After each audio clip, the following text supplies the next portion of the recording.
A veces se pregunta cuál es el tema de la carta primera de Pedro. Puedes leer un montón de comentarios y verás que mayoritariamente todos hablan del aliento para el creyente en las pruebas, las persecuciones, las dificultades y el creyente en medio de esa situación delicada y difícil. ¿Es este el tema de la carta?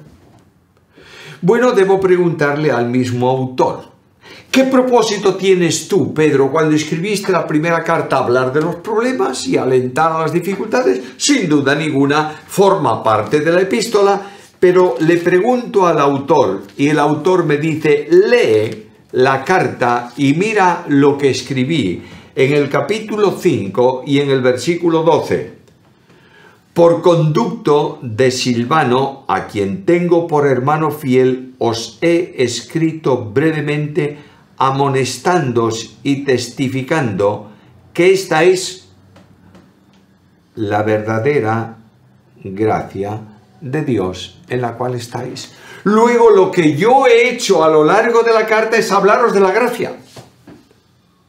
El tema de la epístola es la gracia y, por supuesto, la gracia en medio de las aflicciones, la gracia en la esperanza, la gracia en el gozo, porque indudablemente la gracia es la causa de la salvación y el sustento de la salvación. Dios nos ha salvado no por lo que éramos nosotros, sino por su gracia. Y nos ha salvado en su gracia por medio de la fe. De modo que voy, por ejemplo, a Efesios y leo aquellas palabras de Pablo en el capítulo 2, versículos 8 y 9, porque por gracia sois salvos por medio de la fe, y esto no es de vosotros, es un regalo de Dios, no por obras, para que nadie se gloríe. Tenemos que tener muy claro esto.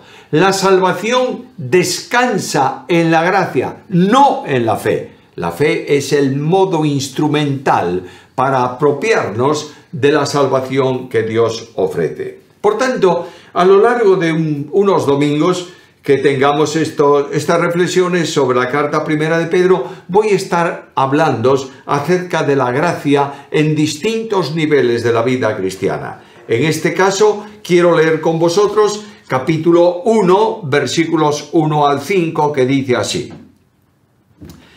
Pedro, apóstol de Jesucristo, a los expatriados de la dispersión en el Ponto, Galacia, Capadocia, Asia y Bitinia, elegidos según la presciencia de Dios Padre en santificación del Espíritu para obedecer y ser rociados con la sangre de Jesucristo, gracia y paz os sean multiplicadas. Notad que la gracia está ya en la introducción de la carta. Bendito el Dios y Padre de nuestro Señor Jesucristo, que según su grande misericordia nos hizo renacer para una esperanza viva por la resurrección de Jesucristo de los muertos, para una herencia incorruptible, incontaminada e inmarcesible, reservada en los cielos para vosotros, que sois guardados por el poder de Dios mediante la fe, para alcanzar la salvación, que está preparada para ser manifestada en el tiempo postrero. De manera que Pedro nos dice, esta es la gracia de Dios. Dios en su gracia os ha elegido, os ha llamado, os ha salvado, os ha dispuesto para obedecer. Si tienes un poco de curiosidad, nota por favor la preposición para, que es una preposición de destino, de razón de ser, que está aquí en el capítulo. Simplemente las cito para que la notéis. En el versículo 2 nos llama para obedecer. En el versículo 3 nos hizo renacer para una esperanza. Versículo 4 para una herencia incorruptible. Versículo 5 reservad en los cielos para vosotros. Versículo 4. Versículo 5 que sois guardados para alcanzar salvación que está preparada para ser manifestada en el tiempo postrero. Y si vamos al versículo 7, notaréis que para que sometida a prueba vuestra fe. Dios tiene un propósito y este es el propósito que Dios tiene en su gracia. Me acerco a los textos que leímos al principio y hay tres cosas que necesito destacar en ellos. En primer lugar, la acción de la gracia. En segundo lugar, la seguridad de la gracia. Y en tercer lugar, la bendición de la gracia. Primeramente, la acción de la gracia. La gracia en salvación, versículo 2.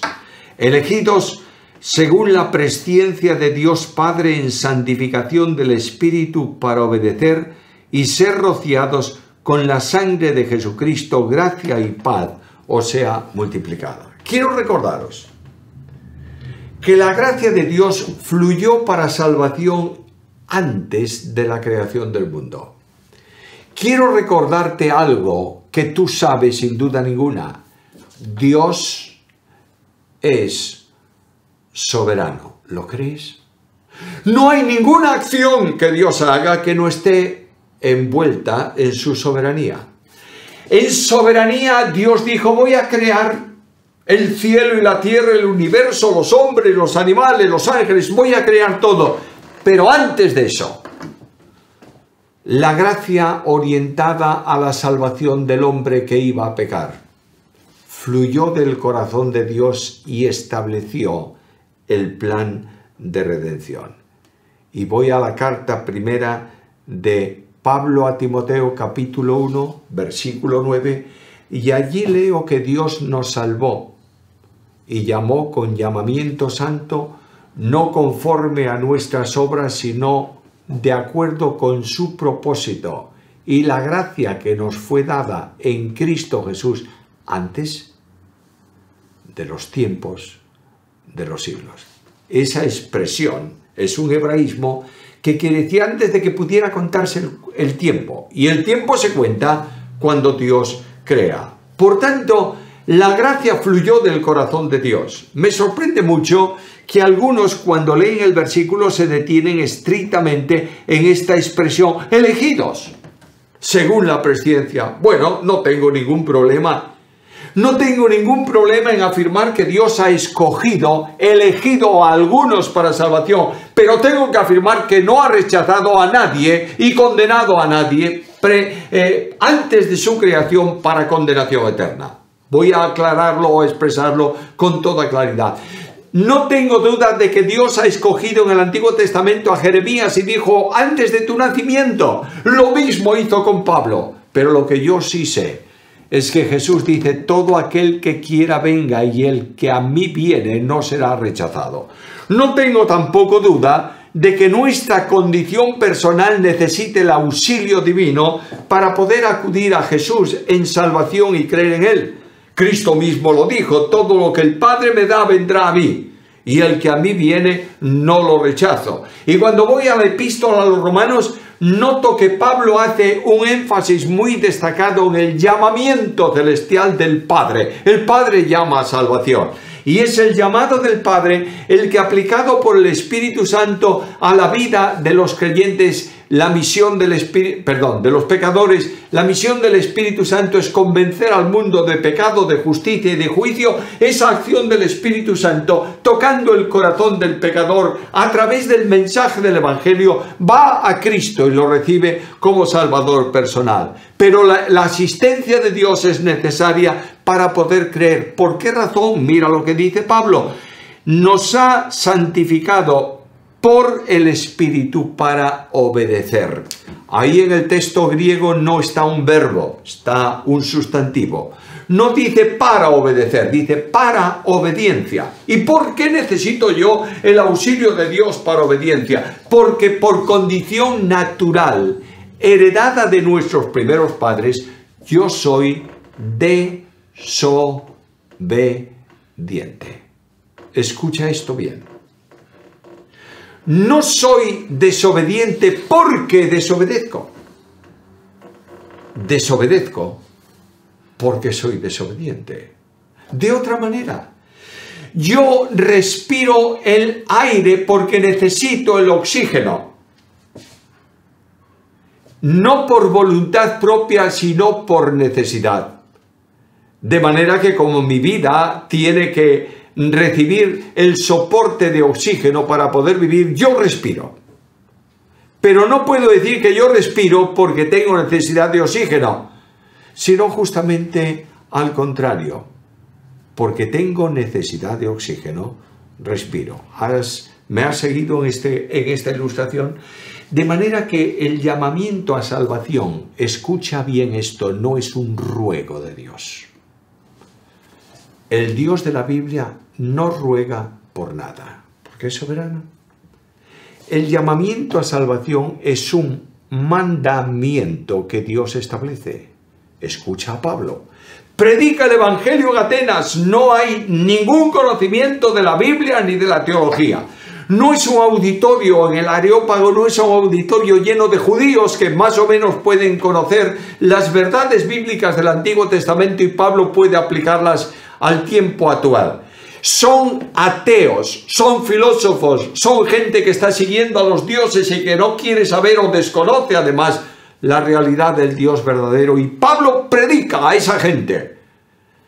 Y al final el llamamiento que Pablo hace a las personas es sencillo y simple. Dios manda ahora a todo hombre, en todo lugar, que se arrepienta. Dios manda. Pero como yo soy desobediente, no puedo, aunque quiera, obedecer los mandamientos de Dios. Voy a ponerte un ejemplo muy simple. Los dos grandes mandamientos de la ley moral de Dios. Amarás a Dios sobre todas las cosas. Número 1. Número 2. Al prójimo como a ti mismo. ¿Puedes? Yo quiero hacerlo. ¿Puedes hacerlo? No. Necesitas la asistencia del Espíritu de Dios que al regenerar tu corazón, Dios dice, y yo haré en la persona que guarde mis mandamientos y los ponga por obras.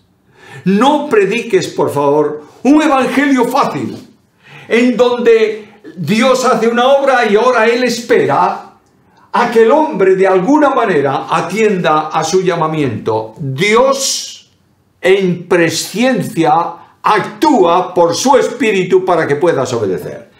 Y una vez que tú has obedecido mediante la fe, la gracia de Dios se manifiesta. Este encuentro de Dios en gracia, determinado y establecido desde antes de la creación del mundo, se manifiesta en Cristo. Escucha lo que Pablo dice en segunda carta a los Corintios, capítulo 8 y versículo 9. Porque ya conocéis la gracia de nuestro Señor Jesucristo, que por amor de vosotros se hizo pobre siendo rico, para que vosotros, con su pobreza, fueseis enriquecidos. Escucha también esto. Dios murió por todos, pero su gracia es eficaz solo para los que creen. De ahí que cuando voy a Efesios capítulo 2 versículos 8 y 9, leo estas palabras: porque por gracia sois salvos, por medio de la fe, y esto no es de vosotros, es un don de Dios, no por obras, para que nadie se gloríe. Ahora vuelvo al versículo. La capacitación para salvación comienza por la elección del Padre. Un acto con propósito determinado. El apóstol Pablo habla de una elección total para todos los creyentes. Efesios capítulo 1, versículo 4. Según nos escogió en él antes de la fundación del mundo, para que fuésemos santos y sin mancha delante de él. El propósito del Padre es que nosotros, los creyentes, seamos un pueblo sin mancha y sin contaminación. Y en el pensamiento del Padre, como plan de salvación, está que todos los hombres que crean, y estos son los creyentes, sean hechos hijos suyos. Ahora, no es un mero preconocimiento, como si Dios fuese un adivino y dice, bueno, yo sé que este va a ser salvo, le doy mi gracia, este otro va a rechazar, no se la doy, sino que es una preordenación, un pensamiento destinado a salvación concretamente. Y leo Efesios capítulo 1, versículo 5, en amor, habiéndonos predestinado para ser adoptados hijos suyos por medio de Jesucristo. Y ahora alguien estará diciendo, bueno, entonces, ya que Dios ha elegido, luego no hay responsabilidad alguna en el hombre.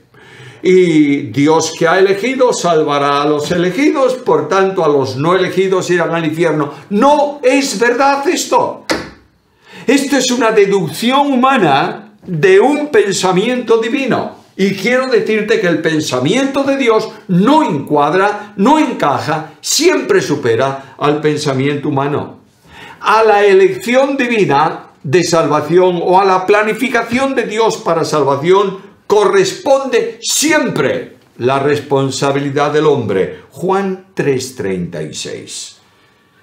El que cree en el Hijo tiene vida eterna. Escuche esto.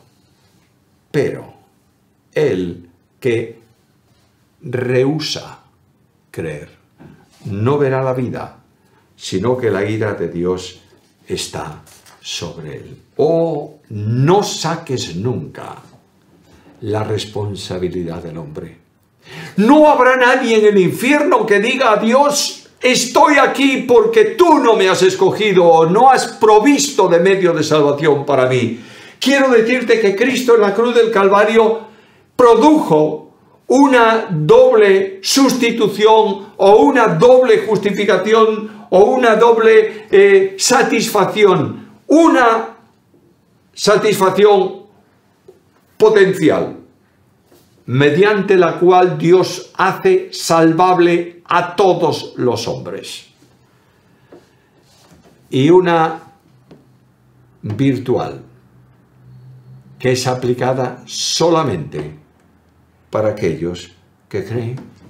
Dios trabaja en el corazón del hombre para que sea responsable en rechazar y sea bendecido en aceptar la obra de Dios.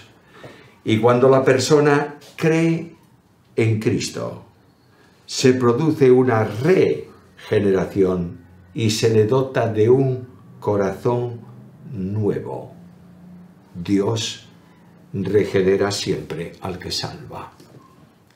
No hay salvo no regenerado. Y el resultado de esta acción de Dios es para obedecer. Lo que es imposible para el hombre, dije antes, por su condición natural, para obedecer el mensaje del Evangelio, es ahora el distintivo de todos los creyentes. El creyente es llamado a obediencia continuada. Los que están bajo la gracia y actúan con fe son salvos, rociados con la sangre de Jesucristo. Y Dios purifica ese corazón retirando de él la conciencia de pecado. Son capacitados para servir a Dios. Leo el texto de Hebreos 9:14. Cuanto más la sangre de Cristo, el cual mediante el Espíritu Eterno se ofreció a sí mismo sin mancha a Dios, limpiará vuestras conciencias de obras muertas para que sirváis al Dios vivo. Para servir en la vida cristiana, Dios cambia el corazón del hombre de desobediente en obediente. Y a estos, dice Pedro, gracia y paz. La gracia provista por Dios es para vida. La paz es la expresión de esa vida. En el Sermón de la Montaña dice: bienaventurados los pacificadores, es decir, los que viven la paz y los que buscan la paz. El verdadero vínculo cristiano es precisamente esto: solícitos en guardar la unidad del Espíritu en el vínculo de la paz.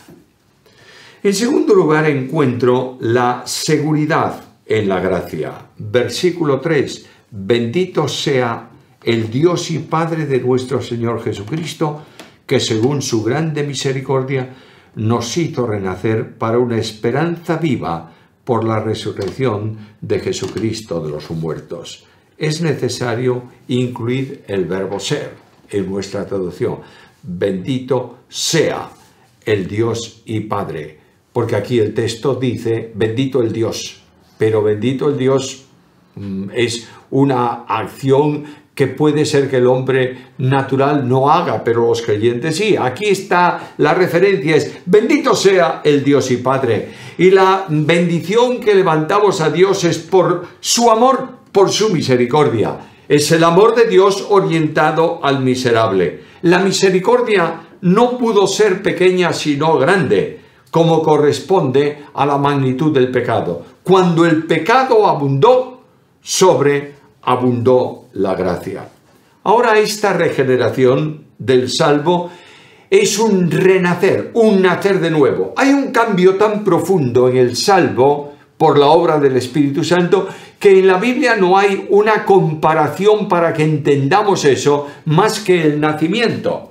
De manera que un nuevo nacimiento significa un cambio sustancial. La persona ha nacido de nuevo, es lo que significa ese término, y este nuevo nacimiento reorienta a esa persona en una dirección distinta. Antes desobediente, antes corrupto, antes condenado a muerte, y ahora nos ha hecho renacer con un propósito de Dios. Dios nos hace renacer para una esperanza viva. El creyente es salvo en esperanza viva, es decir, en una esperanza que se hace vida en cada uno de nosotros. ¿Por qué? Porque la esperanza del creyente no son en cosas que vienen, sino en una persona. Cristo es en vosotros, esperanza de gloria. Y este Cristo vivo se hace vida en nosotros, y la esperanza nuestra es una esperanza viva porque corresponde a la vida eterna. La garantía de la esperanza es, como veis en el versículo, la resurrección de Jesucristo. La justificación es el resultado de estar en Cristo, y es precisamente la obra redentora de Cristo la que, aceptada por la fe, nos justifica delante de Dios y tenemos una nueva vida. ¿Cómo? Nueva vida en Cristo, no cerca de Cristo, no próximos a Cristo, sino en Cristo, que se convierte, además de en vida, también en esperanza. Colosenses capítulo 1, versículo 13. La vida que recibimos cuando creemos es vida eterna, y la vida eterna es una vida potestativa y privativa de Dios. Nadie más que Dios tiene vida eterna. Ahora esta vida eterna de Dios está en Cristo.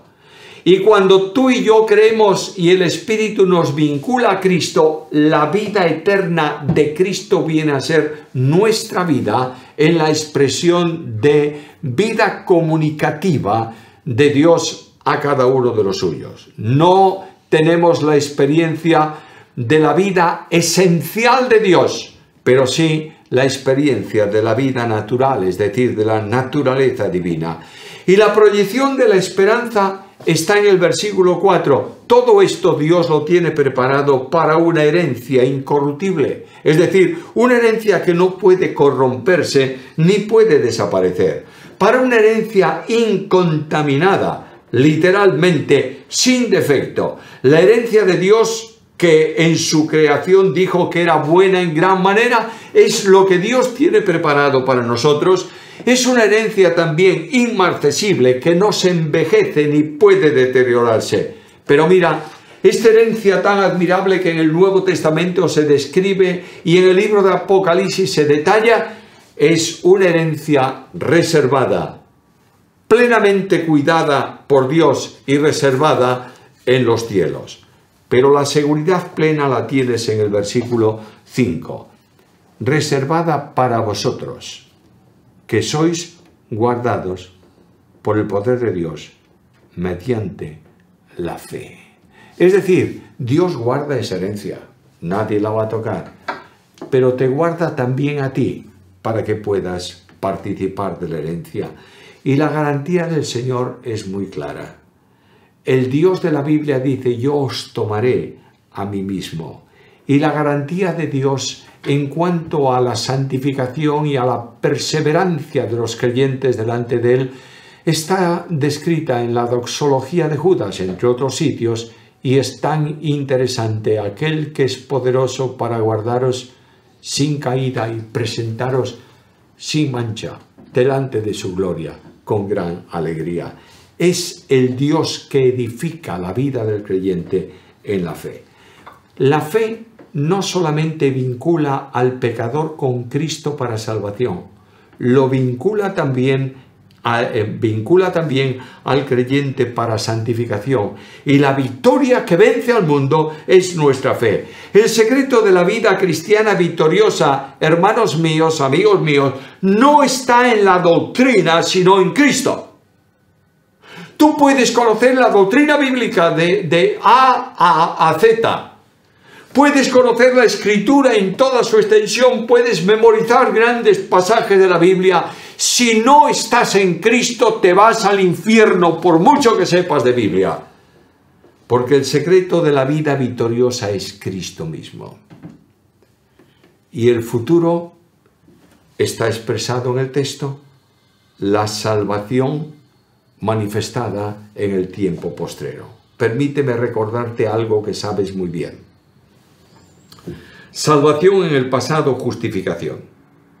Salvación en el presente, santificación. Salvación en el futuro, glorificación. Por tanto, a la vista de esto debemos llegar al último punto de consideración en este mensaje. ¿Cuál es la bendición de la gracia?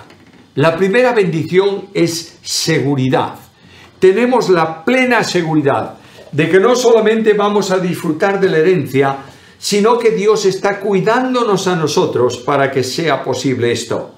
Es más, Dios nos ha colocado en una posición de seguridad absoluta porque venimos a formar parte, somos miembros del cuerpo cuya cabeza es Cristo.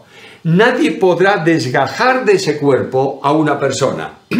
Cristo nos habla de seguridad de salvación cuando dice que yo, el buen pastor, doy mi vida por las ovejas, cuando habla de que estamos en sus manos y nadie nos podrá arrebatar de sus manos, cuando afirma que aquel que cree en Él no se pierde, pero tiene vida eterna. Por tanto, lo que está diciéndonos es que una vez que tú has creído en Él y has entrado a formar parte del cuerpo de Cristo, cuya cabeza es Cristo mismo, nunca podrás perder tu salvación. Déjame afirmar esto con solemnidad y seguridad plena en un mundo llamado cristiano que está en muchos sectores hablando de la posibilidad de que la salvación se pierda y están siempre angustiados por si habré perdido la salvación, si podré haber cometido el pecado imperdonable y cosas por el estilo. Nunca nadie puede perder la salvación porque nadie nunca te separará del cuerpo de Cristo.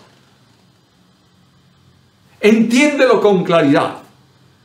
Algunos toman textos por ahí que hablan de la posibilidad de perder su salvación o borrar su nombre del libro de la vida cuando es una afirmación profunda. Quiero que entiendas con claridad que el salvo es siempre salvo y que la fe que vincula al creyente con Cristo lo sostiene en una esfera de santidad y que posicionalmente somos salvos a pesar de nuestros pecados porque la responsabilidad penal de mi pecado ha sido extinguida totalmente en Cristo y tengo la bendición de la seguridad. Tengo la bendición de la provisión.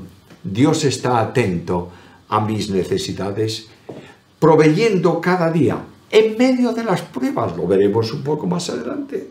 En medio de las dificultades, Dios sabe de qué cosas tenemos necesidad. Por eso en el Salmo 37 se nos dice, guarda silencio delante del Señor. Encomiéndale a Él tu problema. Y el Señor dijo, mira, las gentes del mundo están inquietas por qué han de comer y qué han de vestir. Pero vosotros estad tranquilos porque vuestro Padre sabe que tenéis necesidad de estas cosas. Tenemos la bendición de la esperanza.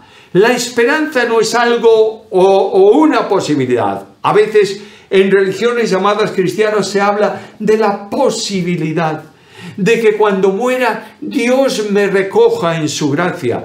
Si muero sin esperanza, no tengo ninguna esperanza después de la muerte. Es precisamente por la gracia de Dios que soy salvo. Por la gracia de Dios que me recoge para estar para siempre con Él. Y la bendición gloriosa es precisamente esta esperanza. La vida cristiana, por tanto, es una vida gozosa. Pedro dice en el versículo siguiente, os alegráis. A pesar de las dificultades, sentís tranquilidad, sentís gozo interior. Es el gozo de la gracia.